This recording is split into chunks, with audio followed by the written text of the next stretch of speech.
स्वागत बा आप सभी के आज के वीडियो में। आज के ये स्पेशल रिपोर्ट बा भोजपुरी के दबंग सुपरस्टार खेसारी लाल यादव के ओर से। आप सभी के बता दी कि भोजपुरी के दबंग सुपरस्टार खेसारी लाल यादव के आप सभी के बीच में बहुत ही शानदार और ज़बरदस्त नया गाना आवे वाला बा, जौना गाना के नाम बा सरकार चलैले बा। ये गाना के first look poster social media के माध्यम से रिलीज कर देहल गईल बा, जौना के आप लोग स्क्रीन पर देख सकतनी। और ई गाना के लेके आप सब खातिर बहुत बड़का खुशखबरी भी बा। आप लोग के बता दी कि ई गाना के रिलीज डेट और टाइम भी कंफर्म हो गईल बा।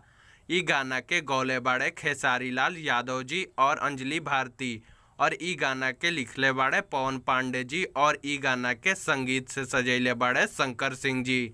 आप लोग के बता दी कि ई गाना के काल यानी 11 अगस्त सुबह 6 बजे खेसारी म्यूजिक वर्ल्ड के ऑफिशियल यूट्यूब चैनल से रिलीज कर देहल जाई।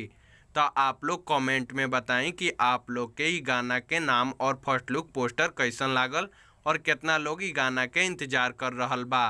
तो आज के वीडियो में बस इतना ही। उम्मीद बा कि वीडियो आप सभी के पसंद आयल हुई। वीडियो पसंद आयल तो वीडियो के लाइक कर दी, शेयर कर दी, कमेंट करी, और चैनल पर नया बानी तब भोजपुरी सिनेमा से जुड़ल सभी खबर सबसे पहले और बिल्कुल फ्री में देखे खातिर हमनी के चैनल के सब्सक्राइब करी और घंटी के बटन के दबा के नोटिफिकेशन के ऑल कर दी, ताकि हमार सभी वीडियो के लेटेस्ट नोटिफिकेशन आप तक सबसे पहले पहुँचे।